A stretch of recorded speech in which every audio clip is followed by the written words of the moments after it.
हाय। तो क्या हाल चाल, ठीक ही होंगे। ठीक ना हो तो कांटेक्ट कर लेना, जितनी हेल्प होगी उतनी कर दूंगा। और पढ़ते रहें, सक्सेस का कोई शॉर्टकट नहीं होता है, हार्ड वर्क करके ही आना पड़ेगा। टेम्परेरी सक्सेस मिल भी गई है तो कुछ टाइम की रहेगी, उसके बाद वो फुर्र हो जानी है, इसलिए मेहनत करते रहें, ठीक है। और टेलीग्राम ज्वाइन कर लेना, उसमें मुझे जो भी डाटा मिलता है वो मैं डाल देता हूँ। और बस बहुत है, आगे बढ़ते हैं। देखो कहाँ तक पढ़ लिए थे अपन ने,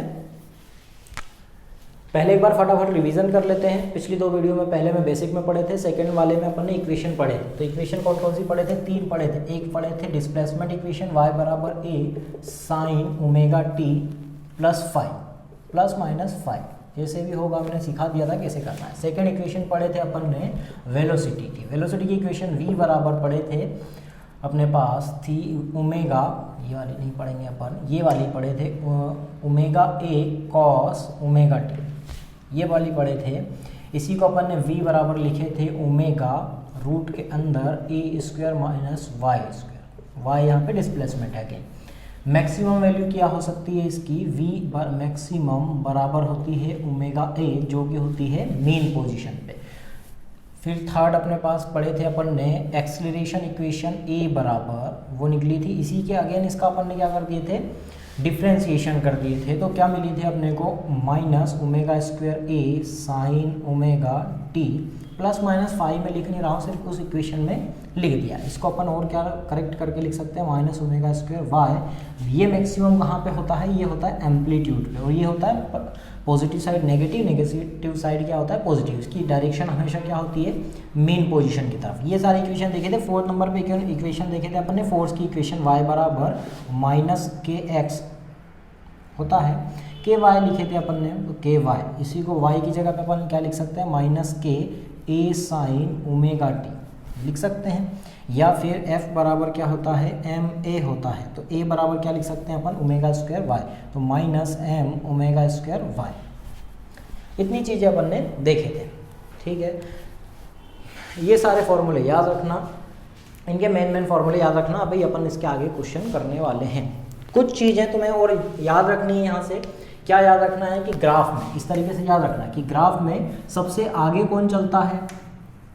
सबसे आगे चलता है कौन? एक्सीलरेशन, त्वरण। तो ऐसे याद रख लेना। ये जब अपन ग्राफ बनाते हैं इस तरीके से, तो एक्सीलरेशन कहाँ से स्टार्ट होता है? नीचे साइड से जाता है, यहाँ पे एक्सीलरेशन आएगा।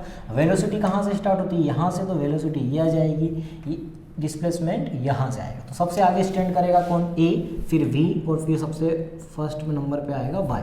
ये होता है बीच में 90 डिग्री आ जाता है, और यहाँ पे आ जाता है क्या? 180 डिग्री। तो तुम इस ग्राफ को देख के ही बता सकते हो। ये इस तरीके से होता नहीं है, जस्ट मैं बता रहा हूँ, है ना। ऐसा कहीं से शुरू नहीं होता, शुरू तो सब यहीं से होते हैं, बस डायरेक्शन ऊपर नीचे होती है, तो उस हिसाब से अपन बता सकते हैं।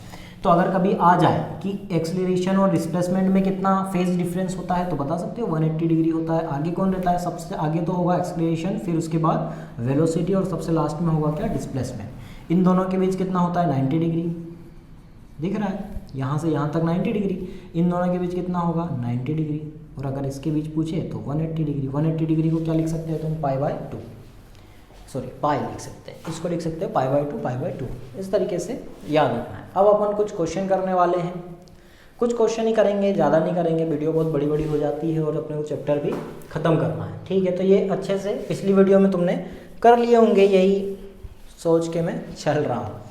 तो अब अपन क्वेश्चन करने वाले हैं, ठीक है। क्वेश्चन आए खुद से करके देखना, बने तो ठीक है, तो मैं करवा दूँगा, पॉज कर लेना।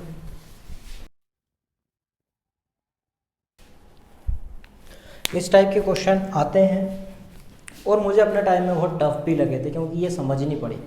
फिर थोड़ा सा खुद से बनाया और सीखा उसको कैसे कर सकते हैं, कैसे कर सकते हैं इसको। तो पहले फिर से एक बार वो डायग्राम समझने की ज़रूरत है। कौन सा डायग्राम था? तो अपना कौन डायग्राम था? एक आइडियल कंडीशन थी SHM की। ये मीन पोजीशन थी, यहाँ से स्टार्ट होता है पार्टिकल मूव करना। y बराबर कितना होता है? 0, डिस्प्लेसमेंट 0। पहले कहाँ जाता है वो? a/2 पर। इधर भी आएगा तो वो माइनस a/2 पर। हाईएस्ट पॉइंट उसका हो जाएगा क्या? a। इधर हो जाएगा कितना? हाईएस्ट पॉइंट माइनस, इधर माइनस है इधर प्लस है, बीच में एक स्टेप मतलब स्टॉप आता है a/2, इधर कितना हो जाएगा -a/2। इस तरीके से था, इस तरीके से SHM कंटिन्यूस होते रहता है। अब यहाँ पे ऑसिलेशन पूछता है, तो एक ऑसिलेशन में कितना टाइम दिया है उसने कि t टाइम लगता है, एक ऑसिलेशन का टाइम पीरियड कितना है t। तो इतने टाइम जब 3/8 दोलन या ऑसिलेशन कर ले, 1/4 ऑसिलेशन कर ले, 5/8 ऑसिलेशन कर ले, तो इसको तुम उससे भी कर सकते हैं इक्वेशन से, पर मैं सलाह दूंगा कि इक्वेशन से ना करना है, डायरेक्ट अपना शॉर्ट ट्रिक लगाना, आराम से हो जाएगा। कैसे हो जाएगा, यहाँ से स्टार्ट करता है तो याद रखना कि ये कितना है, यहाँ से यहाँ तक गया, इसको मिटा देता, यहाँ से यहाँ तक गया, फिर वापस आएगा यहाँ से यहाँ तक, ये आधा ऑसिलेशन हुआ, फिर यहाँ से यहाँ तक जाएगा, फिर वापस आ जाएगा यहाँ से यहाँ तक। मतलब कितने पार्ट हुए, 1 2 3 और 4, मतलब इस पूरे में टाइम कितना लेगा वो t/4, इस पूरे में कितना टाइम लेगा t/4, नहीं 1/4 ऑसिलेशन है, t/4 नहीं 1/4 ऑसिलेशन है, 1/4 ऑसिलेशन 1/4, और इधर भी कितना है 1/4, फिर यहाँ पे भी कितना है 1/4। ये ऑसिलेशन है, इस 1/4 को और आधा आधा करें तो कितना हो जाएगा 1/8, और इधर कितना हो जाएगा 1/8, फिर यहाँ पे 1/8, यहाँ पे 1/8, यहाँ पे 1/8 1/8 1/8, इस तरीके से अपन इसको बांट सकते हैं। ठीक है, इन 1/4 को अपन मिटा देते हैं। 1/8 1/8 कितनी बार कर रहा है वो 8 बार कर रहा है, छोटे छोटे हिस्सों में कर रहा है, a/2 तक जा रहा है, फिर a/2 से आगे जा रहा है, इस तरीके से छोटे छोटे कर रहा है। अब इस तरीके से जब क्वेश्चन दे 3/8 ऑसिलेशन, तो ये मेथड मत लगा देना वहाँ पे, नहीं तो गलत हो जाएगा कि एक ऑसिलेशन कंप्लीट ऑसिलेशन में कितना टाइम लेता है वो t लेता है, तो 3/8 ऑसिलेशन में कितना लेगा t डैश लेगा, इसको डिवाइड किए तो t डैश बराबर कितना आ जाएगा 8/3t। ये गलत आंसर आ जाए, ऐसे नहीं करना है। कैसे करना है, तो ये डायग्राम तुम्हें याद रखना है, समझ लेना इसको इस तरीके से, और एंगल भी तुम्हें याद है, यहाँ तक कितना होता है a/2 तक 30 डिग्री, और a/2 से a तक कितना होता है, तो वहाँ होता है कितना 60 डिग्री, इतना होता है। अब तुमसे बोला है 3/8 ऑसिलेशन, 3/8 मतलब क्या, ये 1/8 जोड़े, फिर 1/8 जोड़े, फिर 1/8 जोड़े, कितना हो गया 3/8, मतलब 1/8 तक जाने में कितना डिग्री लिया उसने 30 डिग्री, फिर अगला 1/8 में कितना लेगा वो 60 डिग्री, फिर रिटर्न आने में कितना लेगा 60 डिग्री, मतलब 30 डिग्री 60 डिग्री प्लस 60 डिग्री, इस तरीके से लेगा। 30 डिग्री में कितना लगता है t/12 लगता है, 60 डिग्री मतलब कितना 2t/12 हो जाएगा, फिर से 60 डिग्री मतलब 2t/12 हो जाएगा, सबको जोड़ोगे तो कितना आएगा 5t/12 आएगा। अब तुम बोलोगे कि अपन ने मेन पोजीशन से क्यों लिए, तो जब तक क्वेश्चन में ना कहा जाए कि कहाँ से स्टार्ट हुआ है ऑसिलेशन, कहाँ से स्टार्ट हुआ है, तब तक तुम्हें क्या मान के चलना है कि वो मेन पोजीशन से ही हुआ है। टाइम पीरियड देगा तो मेन पोजीशन से लेना है। अब अगर वो बोल दे कि यहाँ से स्टार्ट हो रहा है, एम्पलीट्यूड से ही अपना ऑसिलेशन स्टार्ट हो रहा है, तो तुम्हें क्या करना है, फिर यहाँ से दोलन गिनने हैं उसके, ऑसिलेशन गिनने, फिर 1/8 1/8 और 1/8, तो ये वाला टाइम क्या हो जाएगा डिफरेंट हो जाएगा। जब तक ना बोले तो मेन पोजीशन से लेके चलना है, ठीक है। तो इसका कितना हो जाएगा 3/8 ऑसिलेशन में 5t/12 टाइम लेगा, 5t/12 लेगा। इसके तो तुम अब निकाल ही सकते हो। 1/4 ऑसिलेशन, 1/4 ऑसिलेशन मतलब कितना, 1/8 और 1/8 जोड़ोगे तो कितना हो जाएगा 1/4 हो जाएगा।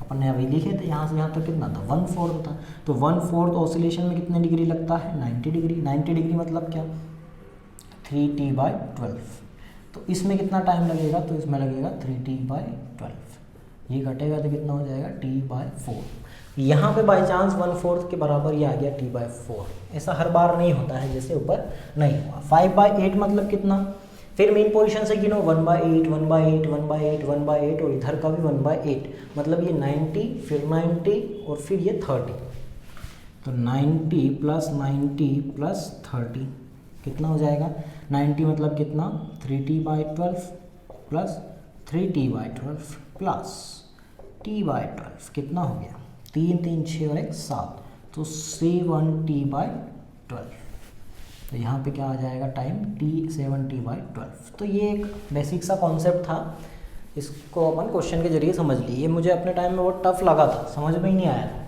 तो ये डायग्राम से समझ सकते हो, जब भी ऑसिलेशन जितना भी बोले तो उस टाइम को हिसाब से निकाल लेना। अगर नहीं बोला है तो मीन पोजीशन मानना है, जब वो बोले कि कहाँ से मूवमेंट स्टार्ट हुई तो वो मान लेना, ठीक है। अगला क्वेश्चन देखते हैं। अगला छोटे छोटे क्वेश्चन करवा रहा हूँ, कोई ज़्यादा बड़े नहीं है, है ना, कुछ पूछे हुए क्वेश्चन। तो ये पूछा गया था 2009 में, नीट में ही पूछा गया था 2009 में कि a/2 पर स्पीड क्या होगी, तो कैसे निकालना है। वेलोसिटी का सबसे सड़ा फॉर्मूला क्या है, v बराबर ओमेगा, रूट के अंदर क्या था a² माइनस y²। तो तुम्हें कभी भी कंडीशन कुछ भी दे दे कि इस डिस्प्लेसमेंट पे या इस पोजीशन पर वेलोसिटी क्या होगी, तो तुम्हें कुछ भी नहीं करना, वेलोसिटी की ये इक्वेशन लगानी है और इसमें y की जगह पे जो भी उसने बोला है वो रख देना है। ओमेगा की जगह पे अगर ऑप्शन में और कुछ दे तो ओमेगा की जगह पे तुम्हें क्या रख के देना है, 2π/t का यूज़ कर लेना है। और t क्या है यहाँ पे, टाइम पीरियड है, आवर्त का। तो इसको सॉल्व करेंगे तो ओमेगा बराबर v बराबर ओमेगा, और ये क्या हो जाएगा a² माइनस y की जगह पे क्या आ जाएगा a/2 मतलब a²/4। a में से a²/4 गया तो कितना बचेगा 3a²/4। रूट के बाहर निकल लीजिए, क्या आ जाएगा a/2 √3 उसके अंदर रह जाएगा, तो कितना बचेगा ओमेगा a/2 रूट के अंदर हो गया 3। अब जैसा भी ऑप्शन है, नीट में ऑप्शन में ओमेगा की जगह पे 2π/t रख दिया गया था, तो यहाँ पे रख लेना कितना 2π/t, ये कट जाएगा a√3/2, 2 से 2 गया तो फाइनल आंसर आया πa√3/t, ये फाइनल आंसर आया, ठीक है, सिंपल है। इस टाइप के क्वेश्चन पूछे गए हैं इसलिए मैं बता रहा हूँ, है ना। अगला क्वेश्चन देखते हैं, पूछा हुआ है नीट में। अगला क्वेश्चन है, फिर से पूछा हुआ है 2015 में, कैसे करना है। ए मैक्सिमम बराबर अल्फा दिया है, वी मैक्सिमम बराबर बीटा दिया है। तुम्हें मैक्सिमम का फॉर्मूला याद होना चाहिए यार। ए मैक्सिमम का फॉर्मूला क्या था, ए मैक्सिमम बराबर था ओमेगा² ए। यहाँ पे चिन्ह का यूज़ नहीं करना है, पॉजिटिव ही लेना है। माइनस सिर्फ क्या बताता है कि वो किस एरिया में स्टैंड करता है, तो ओमेगा² ए होता है। वी मैक्सिमम बराबर क्या होता है, ओमेगा ए होता है। दोनों को डिवाइड कर देना है, दोनों को डिवाइड करना है। ए मैक्सिमम बटे वी मैक्सिमम, ए मैक्सिमम बटे वी मैक्सिमम बराबर दिया अल्फा बटे बीटा होता है, यहाँ पे रख दो अल्फा बटे बीटा। यहाँ पे क्या हो जाएगा, ए से ए गया, ओमेगा से ओमेगा गया, बराबर क्या बचा ओमेगा। ओमेगा की जगह पे तुमसे पूछा क्या है, टाइम पीरियड पूछा है, तो अगेन तुम्हें ओमेगा की जगह पे क्या यूज़ करना रहेगा 2π/t। तो अल्फा बटे में क्या आ जाएगा बीटा बराबर 2π/t आ जाएगा। तो t इधर गया, क्रिस क्रॉस करोगे तो t बराबर क्या आ जाएगा बीटा बटे अल्फा इंटू में 2π। ये पूछा हुआ क्वेश्चन है, रूट वगैरह आएगा नहीं, तो नॉर्मल फार्मूले में जो होता है वो टाइम पीरियड वाले में रूट आता है m/k में। तो इस टाइप का क्वेश्चन है। अगला और देखते हैं फटाफट। अगला इस टाइप के क्वेश्चन आते हैं, फेज डिफरेंस निकालने को बोलता है। दो पार्टिकल होते हैं जो मूवमेंट SHM कर रहे होते हैं, कालांतर निकालने बोलता है। तो तुम अगेन तुम्हारे शॉर्ट ट्रिक जो अपन ने बनाए थे, एक जो पूरा अपने SHM मूवमेंट के लिए बनाए थे, उससे तुम अगेन निकाल सकते हो। इसमें यहाँ पे आ जाएगा इस तरीके से, क्या करता है ये SHM करता है, यहाँ पे क्या आ जाता है a/2, यहाँ पे a आता है, यहाँ पे a आता है, यहाँ प्लस a आता है, यहाँ पे माइनस a आता है, यहाँ पे a/2, यहाँ पे a/2, यहाँ से अगेन 0 से स्टार्ट कर रहा है। तो इस टाइप के क्वेश्चन पूछे जाते हैं। तो तुम्हें ये ग्राफ मतलब ये जो डायग्राम है ये अच्छे से याद होना चाहिए, दिमाग में फिट बैठ जाना चाहिए। कितना दोलन हो रहा है, कितना ऑसिलेशन हो रहा है, कितना टाइम पीरियड ले रहा है, कौन सा एंगल चेंज हो रहा है, ये ग्राफ बहुत बहुत बहुत इंपॉर्टेंट है। ग्राफ फॉर्म में याद रख लेना या इस डायग्राम के फॉर्म में याद रख लेना, अच्छे से बना लेना और कॉपी में। तो ये इस टाइप के क्वेश्चन आते हैं। किस टाइप के, कि कोई दो पार्टिकल हैं जो आयाम के आधे पे हैं, एम्पलीट्यूड के आधे पे हैं, उनकी डायरेक्शन विपरीत डायरेक्शन में है, तो उनके बीच फेज डिफरेंस कितना होगा, इसे बोल सकता है। या फिर कोई सेंटर पे है, उनकी डायरेक्शन अपोजिट साइड है, उनके बीच फेज डिफरेंस कितना होगा। यहाँ पे है, इधर मूवमेंट कर रहा है और ये इधर मूवमेंट कर रहा है, तो इन दोनों के बीच फेज डिफरेंस कैसा होगा। तो ये इसी से रिगार्डिंग 2011 में ये क्वेश्चन पूछा गया था कि एम्पलीट्यूड के आधे पे कोई दो पार्टिकल हैं, अपोजिट डायरेक्शन में हैं, तो उनके बीच फेज डिफरेंस कितना होगा, ये क्वेश्चन है। तो फेज डिफरेंस निकालने का सबसे सिंपल फंडा ये है कि दो पार्टिकल कभी भी दे तो एक पार्टिकल को कर दो स्टेबल, सेकंड पार्टिकल की उससे घूम के आने की जितनी भी उसने मूवमेंट कंप्लीट की है एंगल के फॉर्म में, वो याद मतलब निकाल लो। तो कैसे अपन निकालेंगे, ये पार्टिकल है, एक इस डायरेक्शन में है, एक इस डायरेक्शन में है। तुम किसी एक को क्या कर दो, फिक्स कर दो। मैं इस वाले को फिक्स कर देता हूँ क्योंकि ये उधर जा रहा है, तो ये इधर जा रहा है कहाँ से, a/2 पे। ये दूसरा पार्टिकल कहाँ से घूम के आ चुका है, a से घूम के आ चुका है यहाँ तक आने में, तो एक बार गया होगा और वापस घूम के आया होगा। तो यहाँ a/2 से a तक जाते हैं तो कितना डिग्री लगता है, 60 डिग्री। जब घूम के वापस आएगा तो कितना लगेगा, 60 डिग्री। तो इन दोनों के बीच कितना, इन दोनों को जोड़ दो कि इतना एंगल वो आगे निकल चुका है। तो a/2, तो फर्स्ट पार्टिकल और सेकंड पार्टिकल में कितना अंतर है, 120 डिग्री का। 120 डिग्री का क्या है, फेज डिफरेंस। अब इसको एंगल के फॉर्म में या पाई के फॉर्म में कैसा भी पूछे वैसा लिख लेना। तो कैसे अंतर करोगे, 120 में गुणा कर देना पाई/180 का, ये कटेगा तो कितना आ जाएगा, 2/3। तो कितना हो गया ये, 2π/3। इस टाइप से फेज डिफरेंस तुम निकाल सकते हो। एक पार्टिकल को फिक्स करो, सेकंड पार्टिकल वहां तक घूम के कितना एंगल आया है वो देख लो, हो गया फेज डिफरेंस। ठीक है, अगला क्वेश्चन देखते हैं, इंपॉर्टेंट है अगला क्वेश्चन। अगला क्वेश्चन है, क्वेश्चन में समझा देता हूँ। t बराबर 1 सेकेंड पे y बराबर 0 है, मतलब 1 सेकेंड पे वो अपनी साम्य अवस्था या मीन पोजीशन पे आया है। t बराबर 2 सेकंड पर पार्टिकल की जो वेलोसिटी है वो हो चुकी है 0.25 मीटर पर सेकेंड। इसका टाइम पीरियड दिया हुआ है 8 सेकेंड। तो एम्पलीट्यूड कितना होगा, इस पार्टिकल का SHM एम्पलीट्यूड कितना होगा, किसे ज्ञात करना है। नहीं हो रहा है तो आगे देख सकते हो। क्या करना है अपने को, कभी भी मीन पोजीशन पे पार्टिकल अगर t बराबर 0 पर मीन पोजीशन पे नहीं है, इसका मतलब उसके अंदर क्या प्रेजेंट है, फेज डिफरेंस प्रेजेंट है। कला फेज जो भी अपना कलांतर वो है, कला है, फेज है। मतलब क्या कि t बराबर 0 पर पार्टिकल कहाँ होना चाहिए, y बराबर 0 पर होना चाहिए, क्योंकि कभी भी पार्टिकल SHM स्टार्ट करेगा तो वो कहाँ से स्टार्ट करना चाहिए, मीन पोजीशन से स्टार्ट करना चाहिए। अब मीन पोजीशन पे तो वो है नहीं, इस कैसे पता कि मीन पोजीशन पे नहीं है, तो इसने क्वेश्चन में बोला है कि t बराबर 1 सेकेंड पर पार्टिकल कहाँ पर है, y बराबर 0 पर है। t बराबर 1 सेकेंड पर पार्टिकल y बराबर 0 पर है, मतलब मीन पोजीशन पे आया है। वो या तो पॉजिटिव साइड से आया होगा या नेगेटिव साइड से आया होगा, कहीं से भी आया होगा, अपने को अभी नहीं पता है। तो कंडीशन तो ये बोलती है कि t बराबर 0 पर मीन पोजीशन पे होना चाहिए, लेकिन वो t बराबर 1 सेकंड पर मीन पोजीशन पे। तो तुम्हारे दिमाग में फट से क्लिक हो जाना चाहिए कि फेज प्रेजेंट है, कि पार्टिकल पहले से कहीं और प्रेजेंट था, वो 1 सेकंड पर आया है मीन पोजीशन पे, तो वो कहीं से भी आ सकता है। तो तुम्हें कभी भी इस टाइप का क्वेश्चन आए तो सबसे पहले इस क्वेश्चन को सॉल्व करने के लिए क्या करना है, तुम्हें सबसे पहले फेज निकालना है, कला निकालना है कि कितना कला उसमें पहले से प्रेजेंट है। तो इसके लिए कौन सा इक्वेशन तुम्हें यूज़ करना है, तो अगेन वही यूज़ करना है, कौन सा वाला, डिस्प्लेसमेंट इक्वेशन y बराबर a sin ओमेगा t वाली। तो ये वाली अपने को यूज़ करना है, ये सारे वैल्यू उसमें रखनी है। कैसे रखनी है, फेज निकाल रहे हैं पहले अपन, तो y बराबर a sin ओमेगा t। अब उसने बोला है कि t बराबर कितना, यहाँ पे ±5 भी आएगा, तो अपने को नहीं पता ±5 है या नहीं है, अपन प्लस लेके चलते हैं, बाद में पता चल जाएगा। माइनस होगा तो आंसर वो माइनस ही निकल के आएगा, ये अपन ने लिख दिया। अब इस t की जगह पे कितना रखूंगा मैं, t बराबर 1 सेकेंड, t बराबर 1 सेकेंड रखना है। y बराबर क्या रखूंगा, 0, क्योंकि t बराबर 1 सेकेंड की कंडीशन क्या है, y बराबर 0 है। तो ये सारी वैल्यूज में रख दो, y बराबर 0, a की जगह पे a, साइन की जगह साइन, ओमेगा की जगह में रखता हूँ 2π/t, 2π/t रख रहा हूँ। तो t कितना दिया हुआ है क्वेश्चन में, 8 दिया हुआ है, तो 8 रख दिए, +5 रख दिए, सॉल्व करना है। t की जगह पे 1 रख दिया तो उसका कोई मतलब नहीं है। a तो यहाँ पे कट जाएगा, 0 बराबर क्या बचेगा, साइन, ये कटेगा तो कितना, 2 चौको 8, ये हो जाएगा π/4 +5। इसको सॉल्व करने के लिए क्या करना है, तो साइन 0 किसकी वैल्यू होती है, 0 की वैल्यू होती है। तो साइन 0 0 मतलब ये भी क्या हो जाएगा, खत्म, 0 की वैल्यू ही होती है 0 डिग्री की, बराबर क्या हो जाएगा, π/4 +5। तो 5 बराबर क्या निकल के आएगा, माइनस का π/4, मतलब पहले से उसमें π/4 का फेज डिफरेंस प्रेजेंट है, फेज प्रेजेंट है कि इतना वो पीछे चल रहा है, उसके बाद ही वो कहाँ आया है, मेन पोजीशन पे आया, t बराबर 1 सेकेंड पर। इसको तुम ऐसे भी निकाल सकते हो कि अपने को अगर y को 0 करना है तो ये पूरी वैल्यू 0 के बराबर होनी चाहिए, तो साइन 0 होता है, तो अगर ये जितना भी निकल रहा है वो जुड़ के हो जाना चाहिए दोनों क्या, 0। जैसे ये निकला कितना, π/3 मतलब कितना, 180 का कर दो 3 से तो 60 डिग्री निकला।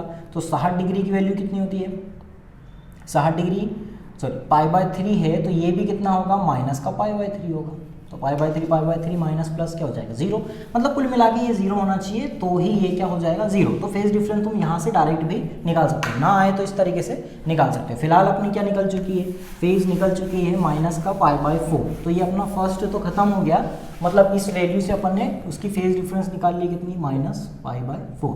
अब इसका यूज़ करना है अपने को एम्पलीट्यूड निकालने के लिए। तो क्या करना है, वेलोसिटी वाली इक्वेशन लगाओ, v बराबर क्या होता है a omega cos omega T, cos omega T, और यहाँ पे पहले से ही कितनी प्रेजेंट है फेज -5, कितनी प्रेजेंट है माइनस में पाई/4, इतनी पहले से प्रेजेंट है। बस v की वैल्यू दी हुई है 0.25 मान रखो, a निकालना है अपने को। ओमेगा की जगह पे मैं रख रहा हूँ 2π/t, t कितना दिया हुआ है अपने पास 8 सेकेंड, तो 8 रख दिया। कॉस की जगह पे कॉस, फिर ओमेगा की जगह पे वापस से क्या आ जाएगा 2π/8 इंटू में, इसकी जगह अब 2 रखना है, -पाई/4 रखना है। इसको अब अपने को सॉल्व करना है, फटाफट सॉल्व करना है। 2 से ये गया 4, 2 से ये गया 2, π/2 माइनस पाई/4 कितना आ जाएगा पाई/4, ये कट रहा है, ये कट जाएगा पाई/4, ये कितना हो जाएगा 25/100, 25/100 1/4 बराबर ए हो गया पाई/4 हो गया, कॉस हो गया, कॉस इसको सॉल्व करेंगे तो कितना आ जाएगा पाई/4 आ जाएगा, पाई/4 मतलब 180/4, तो कितना आ जाएगा ये 45, तो ये कितना हो गया, ये 4 से ये 4 गया, तो ये कितना बचेगा 1 बराबर पाई ए इंटू में कॉस 45 की वैल्यू कितनी होती है 1/√2, क्रिस क्रॉस करेंगे तो a बराबर कितना निकल के आएगा √2/पाई, ये निकल के आया इसका एम्पलीट्यूड। बड़ा क्वेश्चन है, इतना बड़ा एग्जाम में नहीं आना चाहिए वैसे नीट के एग्जाम में, क्योंकि अपने को जल्दी जल्दी क्वेश्चन सॉल्व करने रहते हैं, एसएचएम से इजी क्वेश्चन आता है, तो अगर इतना बड़ा क्वेश्चन आ जाए तो ये सब झमेला करना पड़ेगा। तो तुम्हें पहले से अगर टाइम पे 0 नहीं है तो पहले से फेज निकालना है, फेज निकालने के बाद उसकी वेलोसिटी की इक्वेशन दी हो या एक्सीलरेशन की इक्वेशन दी हो, जो भी इक्वेशन दी हो उससे मान रख के निकाल लेना। ठीक है, अगला देखते हैं। अगला क्वेश्चन है, बहुत सारा क्वेश्चन है।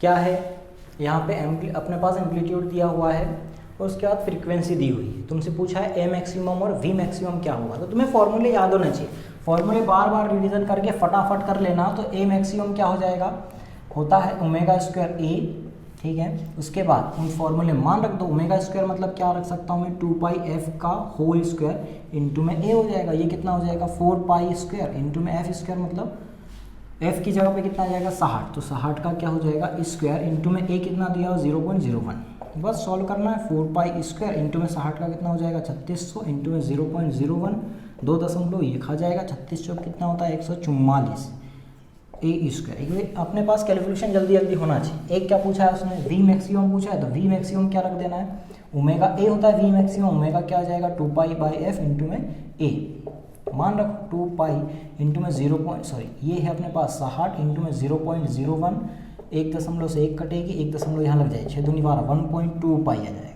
ये अपने पास आ जाएगा v मैक्सिमम की वैल्यू। इस तरीके से तुम फटाफट क्वेश्चन करना, प्रैक्टिस करना, ठीक है। बस क्वेश्चन बहुत हुए, वीडियो बड़ी हो जाएगी नहीं तो, बाकी प्रैक्टिस तुम करना, कोशिश करना। और टेलीग्राम पे जो भी मैंने PDF वगैरह डाली है वो सॉल्व करना। फिजिक्स की भी मैं डाल दूंगा, फिजिक्स की नहीं डाली शायद, फिजिक्स की डाल दूंगा। अब अपन पढ़ने वाले हैं एसएचएम में एनर्जी क्या होती है, पार्टिकल की एनर्जी क्या होती है। तो मेनली 2 ही एनर्जी होती है, एक होती है पोटेंशियल एनर्जी और एक होती है काइनेटिक एनर्जी। दोनों एनर्जी की इक्वेशन बनानी है और उसको फिर टोटल एनर्जी बना देना है। ग्राफ पढ़ना है, फॉर्मूले पढ़ने हैं, तो अपन आगे देखते हैं ग्राफ फॉर्मूले वगैरह।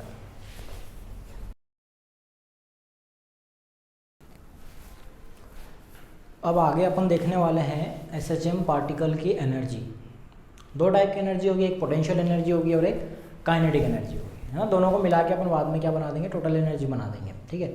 मैकेनिक्स में जो सारी चीज़ें पढ़ते हैं ना वही यहाँ पे यूज़ में आएंगी। सबसे पहले डिस्प्लेसमेंट, वेलोसिटी, एक्सीलरेशन, फोर्स, पर किस पे पहुँच चुके हैं हम, एनर्जी, वर्क पावर एनर्जी वाले चैप्टर पे एनर्जी 2 टाइप की आ जाएंगी इसमें, वही पोटेंशियल एनर्जी और काइनेटिक एनर्जी। तो हम इसे किस तरीके से पढ़ेंगे, हर दोनों एनर्जी को हम टर्म में पढ़ेंगे, डिस्प्लेसमेंट के टर्म में, है ना, विस्थापन के पदों में।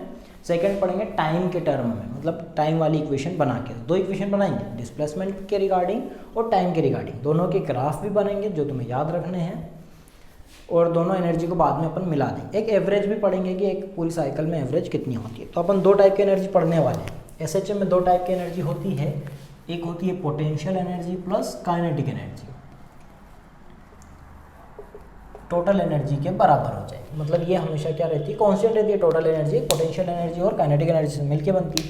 अब इतना तो पता ही होगा, पोटेंशियल एनर्जी पोजीशन से आती है कि उसकी पोजीशन क्या है, तो ये हमेशा डिस्प्लेसमेंट से आएगी y से, और काइनेटिक एनर्जी आएगी वेलोसिटी से, तो अपन इसमें वेलोसिटी का यूज़ करेंगे। तो पहले अपन पढ़ते हैं क्या, potential energy.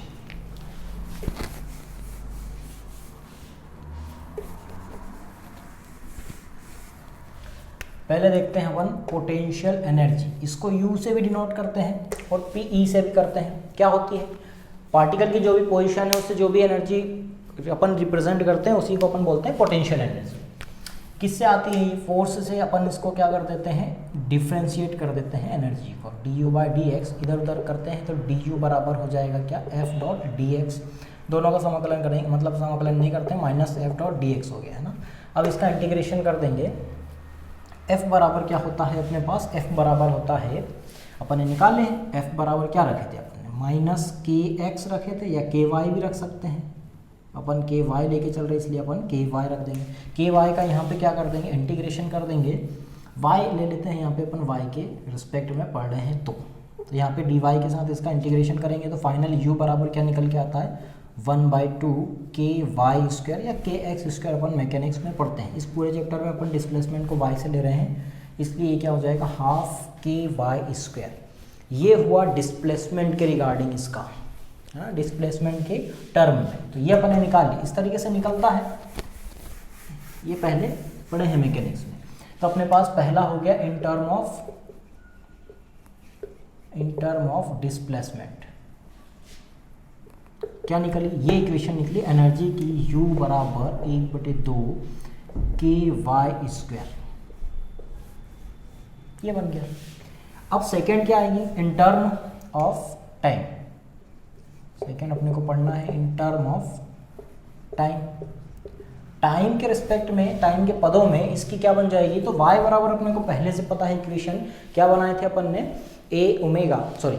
a sin omega t। तो अपन रख देते हैं उसको, u बराबर क्या हो जाएगा, ½ k, अब उसको स्क्वायर करना पड़ेगा तो ka² sin², और यहाँ पे मैं ओमेगा t ±φ लिख रहा हूँ। फाई क्या है यहाँ पे, फेज है। तो ये अपने पास आ गया है क्या, टाइम के रिस्पेक्ट में। तो टाइम के रिस्पेक्ट में भी हो गया, और एक हो गया क्या, डिस्प्लेसमेंट के रिस्पेक्ट में। अब इसका अपने को बनाना है क्या, ग्राफ। जब डिस्प्लेसमेंट 0 तो इसकी पोटेंशियल एनर्जी क्या होगी, 0, क्योंकि उसका कुछ डिस्प्लेसमेंट नहीं। जैसे जैसे डिस्प्लेसमेंट बढ़ेगा उसकी पोटेंशियल एनर्जी बढ़ती जाएगी, अपन ऐसा पढ़ते आए हैं। तो इसका ग्राफ कैसे बनेगा, इस एक्सिस में मैं y ले लेता हूँ, मतलब डिस्प्लेसमेंट ले लेता हूँ, इस एक्सिस पे मैं एनर्जी ले रहा हूँ u। ये कभी भी 0 नहीं, 0 से कम नहीं होगी, माइनस तो होगी नहीं, क्योंकि डिस्प्लेसमेंट अपन यहाँ पे ले रहे, माइनस होगी, चिन्ह के साथ होगी, तो इधर मैक्सिमम पॉइंट पे क्या आ जाता है अपने पास, एम्पलीट्यूड माइनस वाला, तो इधर माइनस हो जाएगी। कैसे बनाएंगे ग्राफ, अब यहाँ पे इसको अगर अपन देखें तो क्या है, यहाँ पे u डायरेक्टली प्रोपोर्शनल है y² के, तो किस टाइप का ग्राफ बनेगा, पैराबोला, परवलयाकार, इस तरीके का एक ग्राफ बनेगा। ठीक है, ये है अपने पास y बराबर 0, मतलब डिस्प्लेसमेंट 0, ये हाईएस्ट पॉइंट जा चुका है, ये है अपने पास +a, ये अपने पास इधर नेगेटिव वाला हाईएस्ट पॉइंट है -a, यहाँ पे जाके u क्या हो जाएगी, मैक्सिमम, यहाँ पे भी जाके u क्या हो जाएगी, मैक्सिमम। ठीक है, दोनों साइड मैक्सिमम हो गई। तो मैक्सिमम कितनी हो सकती है, u मैक्सिमम, तो u मैक्सिमम होगी क्या, y बराबर जब a होगा तो ½ ka², ये इसकी मैक्सिमम निकलेगी। तुम्हें दोनों चीज़ याद रखनी है, एक नॉर्मल फार्मूला ½ ky² और हाफ अपना मैक्सिमम वाला ½ ka²। k क्या है यहाँ पे, k है अपने पास जो भी स्प्रिंग कांस्टेंट निकल के आता है, उसकी वैल्यू क्या होती है अपने पास, m⍵², k बराबर m⍵²।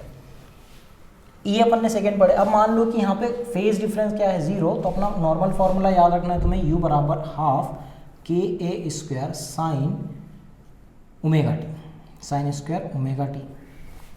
अब ये नेगेटिव नहीं होगा कभी भी, क्योंकि ये सब फिक्स है ना। साइन जाएगा तो ये जो एनर्जी का कर्व बनेगा वो हमेशा क्या बनेगा, पॉजिटिव। कैसे बनेगा, देखो टाइम के साथ क्या होगा, ये पॉजिटिव ही बनेगा, तुम्हें नेगेटिव नहीं बनाना।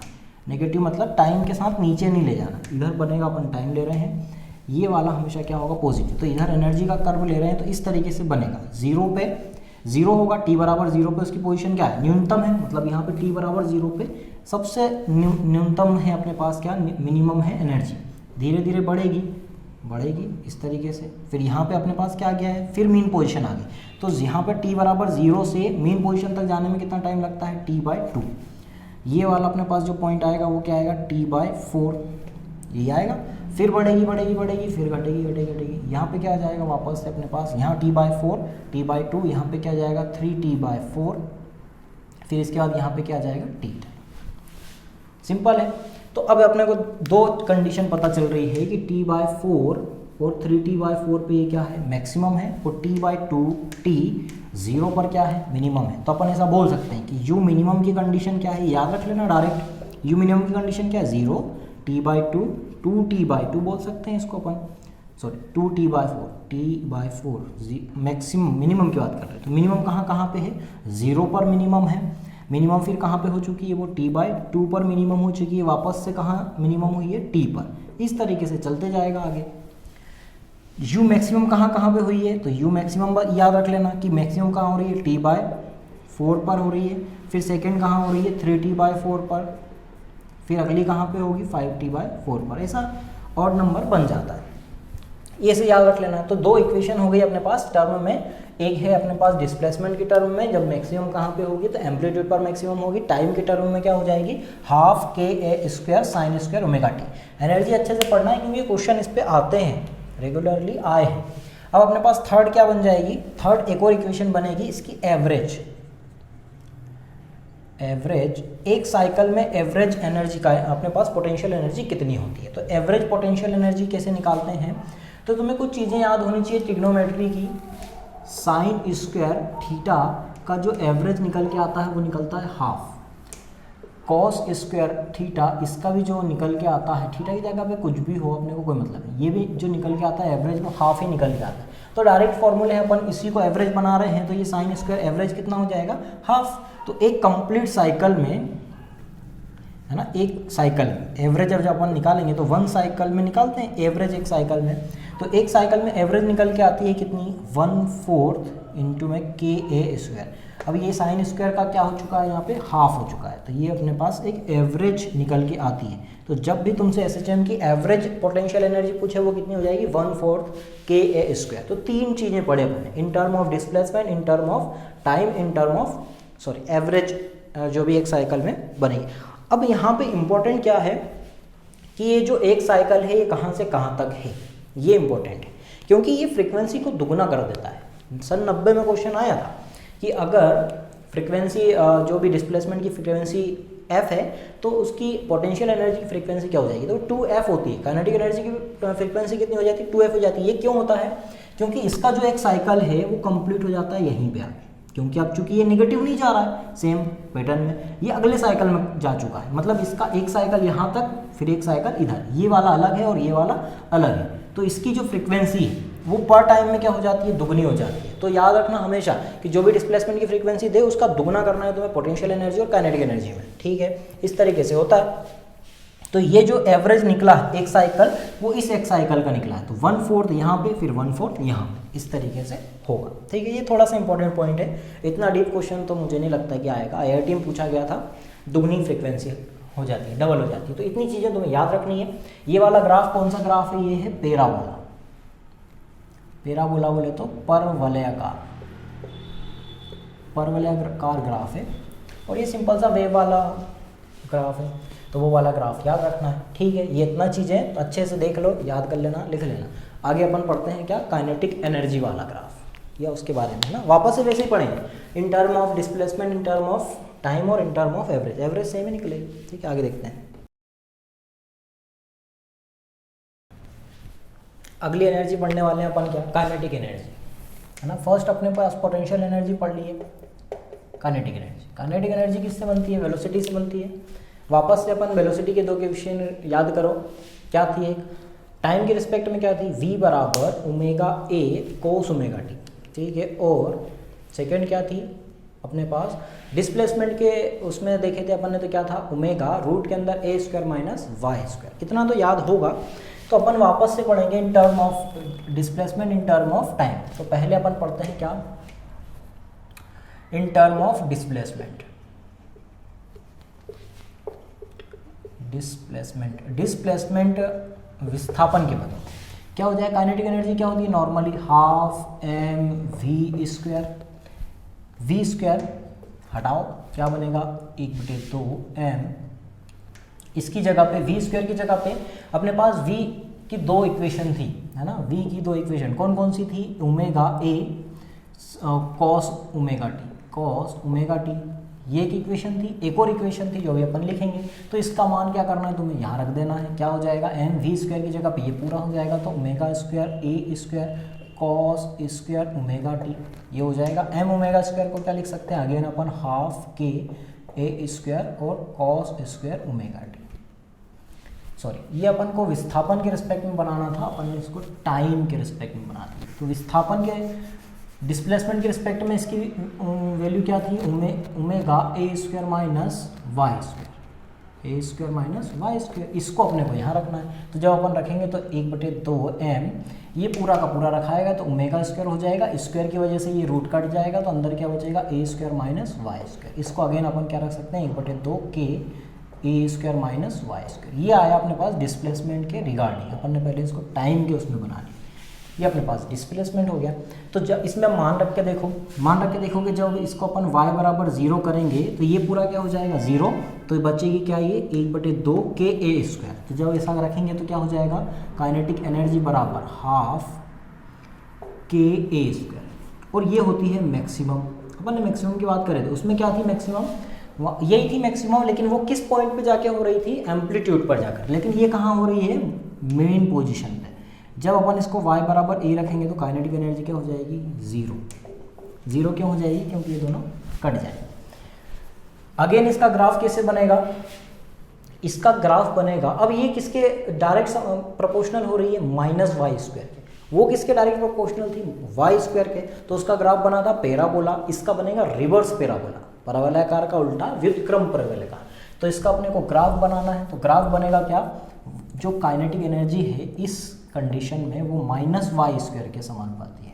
तो इसका जो ग्राफ बनेगा वो कैसे बनेगा, पैराबोला, रिवर्स पैराबोला। कैसे, इधर ले रहे हैं अपन y प्लस वाला, इधर ले रहे हैं माइनस वाई, इधर ले रहे हैं अपन काइनेटिक एनर्जी। तो इसका जो ग्राफ बनेगा, इसका बना था इस तरीके से, इसका बनेगा कैसे, ऐसे 0 तक जाएगा, जहाँ तक गया वो माइनस है हाईएस्ट, इधर गया वो प्लस है हाईएस्ट। तो यहाँ पे जो काइनेटिक एनर्जी आएगी वो क्या आएगी मैक्सिमम, और इधर जाते जाते क्या हो जाएगी, घटते जाएगी। ये जो पॉइंट है ये अपने पास क्या है, y बराबर 0, मीन पोजीशन। तो इसको बोलते हैं अपन क्या, रिवर्स पैराबोला, रिवर्स पैराबोला, व्युत्क्रम परवलयाकार, व्युत्क्रम परवलय। ठीक है, इतना तो क्लियर हो गया होगा। वापस से चीज़ें सेम ही है, बस थोड़ी सी चीज़ें यहाँ पे ये क्या बदली है कि वहाँ पे अपने पास वाई स्क्वायर था, यहाँ पे क्या आ गया ए स्क्वायर माइनस वाई स्क्वायर। वो किसकी वजह से आया, वेलोसिटी की वजह से। सेकेंड अपने को क्या देखना है, इन टर्म ऑफ टाइम। सेकेंड अपने को पढ़ना है इन टर्म ऑफ टाइम। तो टर्म ऑफ टाइम के रिस्पेक्ट में वापस से अभी अपन ने बना लिए थे, वो किस तरीके से बनाए थे, वेलोसिटी वाली क्या थी इक्वेशन अपने पास, v बराबर a ओमेगा या omega A cos omega T, इसका यूज़ करना है अपने को। तो वापस से रखो, काइनेटिक एनर्जी बराबर क्या होता है, half M we square, we square की जगह पे ये पूरा रखूंगा तो 1/2m ओमेगा स्क्वायर ए square cos square omega T हो जाएगा। ये अगेन क्या हो जाएगा, k हो जाएगा, तो क्या बनेगा 1/2k A square cos square omega T. ये टाइम के रिस्पेक्ट में आया। वापस से ग्राफ कैसे बनेगा, वैसे ही बनेगा जैसे अपन ने वेव का ग्राफ बनाया था, लेकिन अब इसकी स्टार्टिंग कहाँ से होगी, कॉस के कारण 90 डिग्री से होगी, क्योंकि कॉस हमेशा साइन से क्या होता है, ज़्यादा होता है। अगर मैं कॉस 0 रखूँगा तो उसकी वैल्यू क्या आएगी, 1 आएगी। साइन 0 रखता तो उसकी वैल्यू 0 आती। तो ग्राफ कैसे बनेगा इसका, अगेन अपने को नेगेटिव नहीं बनाना है, पॉजिटिव ही बनाना है। इधर अपन टाइम ले रहे हैं, इधर अपन क्या ले रहे हैं, काइनेटिक एनर्जी ले रहे हैं ना। थोड़ा छोटा बन रहा है तो कोई दिक्कत नहीं होनी चाहिए। यहाँ से स्टार्ट होगा, नहीं यहाँ से स्टार्ट होगा, पहले 0 फिर बढ़ेगा, फिर कम फिर बढ़ेगा, तो यहाँ पे जाके अपना ये साइकिल कंप्लीट करेगा, मतलब वहाँ पे नहीं, कंप्लीट तो वो यहाँ पे ही कर लेगा, है ना। तो वापस से ये यहीं पॉजिटिव चल रहा, तो एक साइकिल ये कंप्लीट हो गया, मतलब वापस से डिस्प्लेसमेंट की जो फ्रीक्वेंसी होती है, काइनेटिक एनर्जी की फ्रीक्वेंसी क्या हो जाती है, उससे दुगनी हो जाती है, क्योंकि ये उतने टाइम में 2 साइकिल कंप्लीट कर लेता है। कैसे कंप्लीट कर लेगा, ये क्या हो जाएगा t बराबर 0, ये क्या हो जाएगा t/2, ये क्या हो जाएगा 3t/4, ये वाला क्या हो जाएगा t/2, सॉरी ये t/4 है, ये क्या हो जाएगा t/2, नहीं गड़बड़ हो रहा है, वापस से t/0, t बराबर 0 हो गया, ये जब जहाँ पे पहुँचेगा तो कितना हो जाएगा t/4, ये कितना हो जाएगा t/2, ये हो जाएगा 3t/4, और ये वापस से हो जाएगा ये वाला जो टाइम है, ये वाला, ये क्या हो जाएगा वापस से t। तो ये इतने टाइम में 2 साइकिल कंप्लीट कर लेगा, जितने में डिस्प्लेसमेंट एक साइकिल कंप्लीट करता है। पॉजिटिव जाता है फिर नेगेटिव आता है, लेकिन ये पॉजिटिव जाएगा तो भी पॉजिटिव, नेगेटिव आएगा तो भी पॉजिटिव, तो दोनों में मिला के ये वापस से हो गया। तो वापस से तुम्हें क्या क्या याद रखना है, अब वो मिनिमम कहाँ हो रही थी, वो मिनिमम हो रही थी t/0 पर, t/2 पर और t पर। तो इस ग्राफ से और उस ग्राफ से अगर तुम कंपेयर करोगे तो कितनी चीज़ क्लियर हो रही है कि वो वहाँ पोटेंशियल एनर्जी कम थी, वहाँ काइनेटिक एनर्जी ज़्यादा आ रही है, और काइनेटिक एनर्जी जहाँ पे कम है वहाँ पे पोटेंशियल एनर्जी ज़्यादा आ रही है। इसको अपन अभी साथ में पढ़ेंगे दोनों ग्राफ को, तो इतना क्लियर हो गया। वापस से एवरेज जो निकल के आएगी, थर्ड अपन को क्या निकालना था, एवरेज, एक साइकिल में एवरेज। तो अब एक साइकिल कहाँ कंप्लीट हो रहा है, इतने में कंप्लीट हो जा रहा है, और वापस से निकालना किससे, इसी से निकालना है। तो वापस से cos स्क्वायर ओमेगा t कितना हो जाएगा 1/2, इसका एवरेज वैल्यू कितनी होती है 1/2, तो वापस से कितना निकल के आएगी एवरेज काइनेटिक एनर्जी 1/2, और 1/2 कितना हो जाएगा 1/4 ka², और इसकी वैल्यू क्या होती है, फिक्स होती है ना, ये कांस्टेंट चीज़ है। एक साइकिल में इतना कंप्लीट होना है, मतलब कंप्लीट होना है, इतनी चीज़ हो गई। वापस से वैसा देखें एक बार फिर से, इन टर्म ऑफ डिस्प्लेसमेंट क्या हो जाएगा, ये इक्वेशन बनेगी हाफ ka² - y²। इसका जब अपन ग्राफ बनाएंगे तो रिवर्स पैराबोला बनेगा। जब टाइम के साथ बनाएंगे तो किस तरीके का बनेगा, वैसा ही बनेगा, लेकिन स्टार्टिंग कहाँ से होगी 90 डिग्री से। थर्ड अपन ने क्या देखे, एवरेज देखेंगे तो ये बनेगा, ये किस पॉइंट पर 0 होगी, तो ये हो जाएगी t/4 पर 0, 3t/4 पर और 5t/4 पर मिनिमम होगी, t बराबर 0, t/2 और t पर क्या हो जाएगी मैक्सिमम हो जाएगी। ठीक है, दोनों एनर्जी समझ में आ गई। अब अपन इसका एक साथ पढ़ने वाले हैं, ग्राफ वगैरह देखते हैं। ठीक है, आगे देखते हैं टोटल एनर्जी।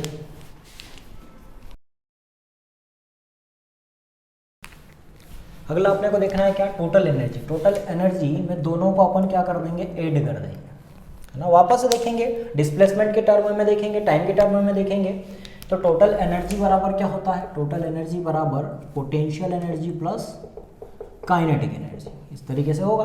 पोटेंशियल एनर्जी कितनी निकल के आएगी 1/2 ky²। काइनेटिक एनर्जी का फॉर्मूला क्या बना था 1/2 k, रूट के अंदर क्या था, सॉरी ब्रैकेट में क्या था a² - y²। इसको इंटू करेंगे तो ये जो वैल्यू है इसमें क्या हो जाएगी, माइनस में कट जाएगी, ये वाले को काट देगी, बचेगा क्या फाइनल हाफ ka²।